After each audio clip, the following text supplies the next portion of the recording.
وہ میرے ساتھ آئے، گھر میں اذان دی، قرآن پڑھا اور جاتے جاتے کہا،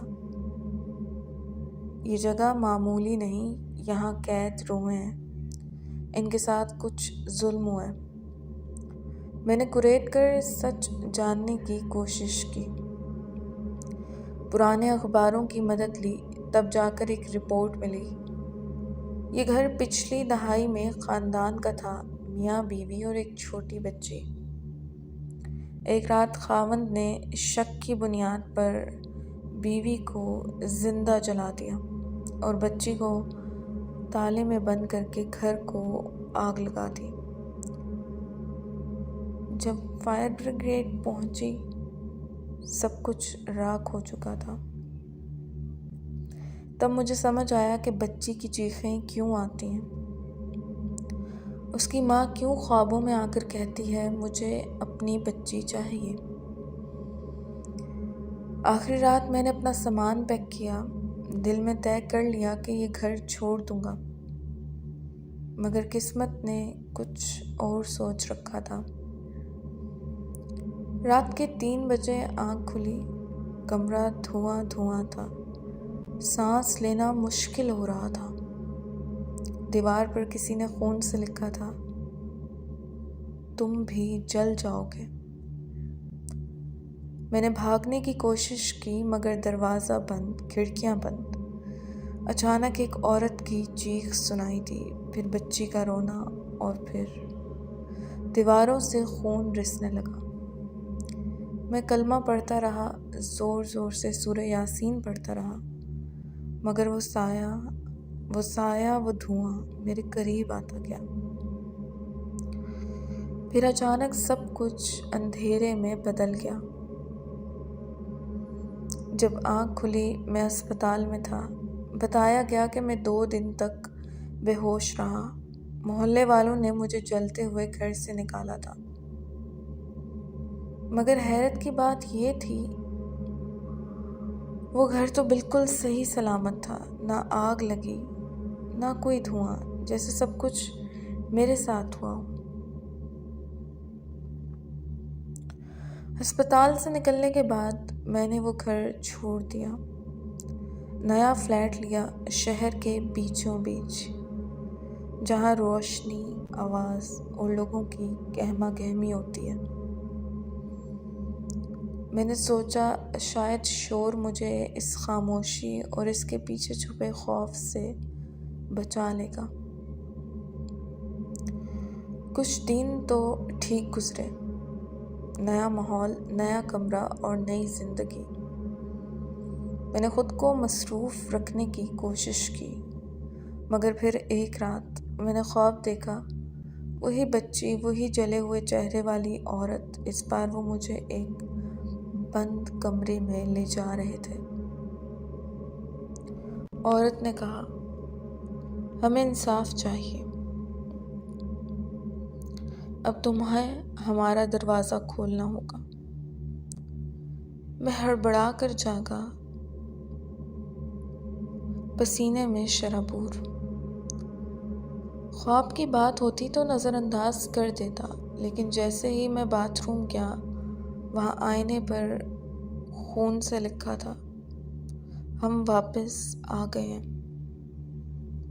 یہ کیسے ممکن تھا؟ میں تو اب نئے گھر میں تھا، پر وہ مجھ سے چمٹ چکے تھے۔ اگلی رات میں نے سونے سے پہلے پورے کمرے میں قرآن کی تلاوت کی، کمرے میں اذان کی آواز لگائی، ہر احتیاط کی، مگر عین 3 بجے کمرے کی لائٹ آف، پنکھا بند اور ہوا میں ایک شدید بدبو پھیل گئی، جیسے گوشت جل رہا ہو۔ تبھی دروازہ زور سے کھلا اور وہ عورت اندر داخل ہوئی، بچی اس کے ساتھ تھی۔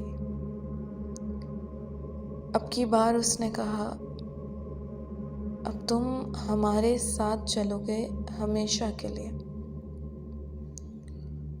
میری زبان بند، آواز غائب، جسم بے جان۔ وہ آ کے میرے قریب جھکی، اور میری آنکھوں میں آنکھیں ڈال کر بولی، ہم جل کر مرے، تم جلتے رہو گے۔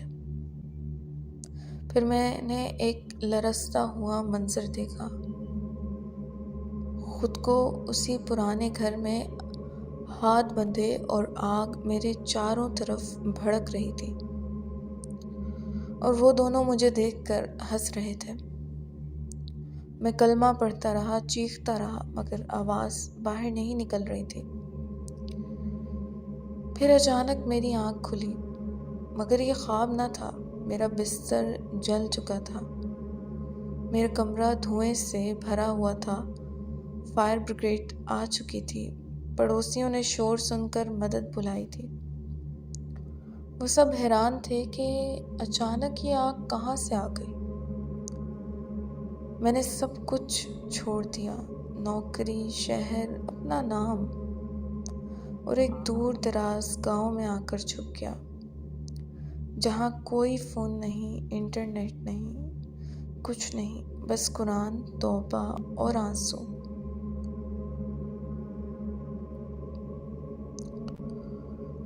میں نے گاؤں کے مولوی صاحب سے رجوع کیا جو روحانی علاج کرتے تھے۔ جب میں نے اپنی کہانی سنائی تو وہ کچھ دیر خاموش رہے، پھر بولے، یہ صرف آسیب نہیں، یہ بد دعا ہے۔ تم نے اس دروازے کو کھولا جو برسوں سے بند تھا۔ اب وہ روح صرف تمہارے پیچھے نہیں، تمہارے اندر آ چکی ہے۔ میں نے چونک کر پوچھا، میرے اندر؟ مولوی صاحب نے میرا ماتھا چھوا، کچھ پڑھا اور یکا یک پیچھے ہٹ گئے۔ ان کی آنکھوں میں خوف تھا۔ بیٹا، وہ عورت اب تمہاری زبان، تمہارے خواب، تمہاری نیند، تمہارے جسم کا حصہ بن چکی ہے۔ تمہیں اگر بچنا ہے تو یا تو اس کی بیٹی کو آزاد کرو یا خود کو ختم کرو۔ میں نے پوچھا، آزاد کیسے کروں؟ وہ بولے، اسے وہ ملنا چاہیے جس سے وہ جڑی ہے، اس کی ماں۔ وہ دونوں الگ ہو کر بھٹک رہی ہیں، اگر ان کی روحیں مل جائیں تو شاید وہ تمہیں چھوڑ دیں۔ یہ ایک آخری امید تھی۔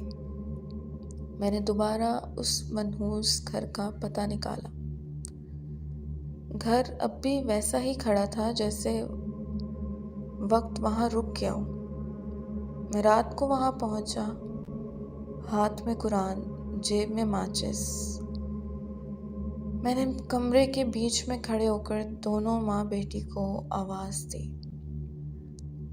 میں آیا ہوں تم دونوں کو آزاد کرنے۔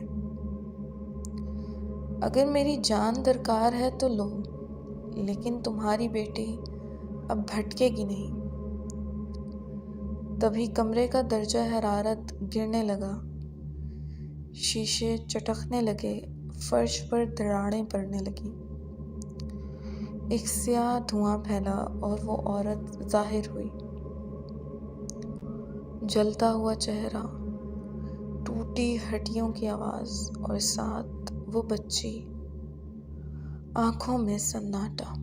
میں نے ہاتھ اٹھا کر دعا پڑھی اور پھر دونوں کے درمیان کھڑا ہو گیا۔ دھواں گہرا ہوتا گیا اور اچانک ایک چیخ، ایسی چیخ جو شاید زمین کے نیچے سے نکلی ہو۔ کمرے کی چھت ہلنے لگی اور ایک روشنی کی کرن نیچے اتری۔ میں نے آنکھیں بند کیں اور جب دوبارہ کھولیں تو وہ دونوں غائب تھی۔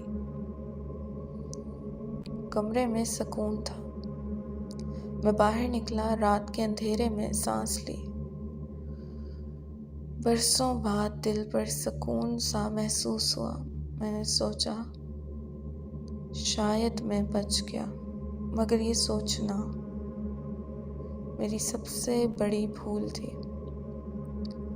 اگلی صبح جب میں گاؤں واپس آیا تو مولوی صاحب نے مجھے دور سے دیکھا اور فوراً مسجد کی طرف بھاگ گئے۔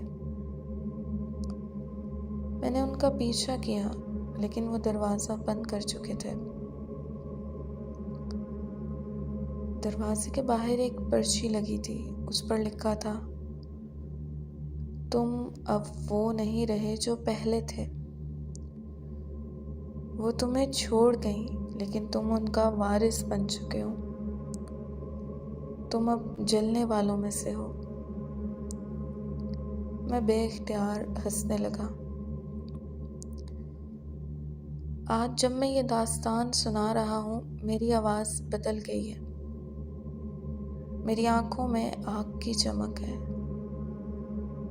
اور میرے وجود میں وہ عورت بولتی ہے،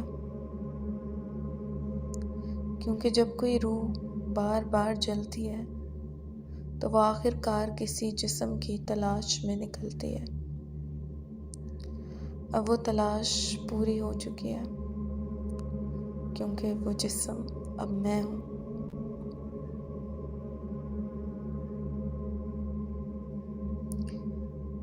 اگر آپ نے یہ کہانی سنی ہے تو اگلی بار جب آپ آئینے میں خود کو دیکھیں تو ذرا غور سے دیکھنا، کہیں آپ کے پیچھے کوئی اور بھی تو نہیں۔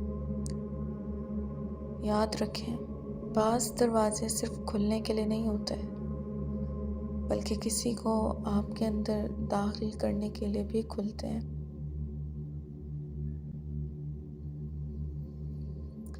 تو لسنرز، یہ تھی آج کی کہانی۔ امید کرتی ہوں اس کہانی کا اختتام آپ کو پسند آیا ہوگا۔ کہانی پسند آئی تو ویڈیو کو لائک اور چینل کو سبسکرائب لازمی کیجیے گا، تاکہ مزید ایسی کہانیاں آپ تک پہنچ سکیں۔ اپنا ڈھیر سارا خیال کیجیے گا، اس ناچیز کو دعاؤں میں یاد رکھیے گا۔ اللہ پاک ہم سب کو ہر قسم کی بلایات اور ناگہانی آفات سے محفوظ رکھے۔ ملتے ہیں پھر نئی کسی کہانی کے ساتھ، تب تک کے لیے فی امان اللہ۔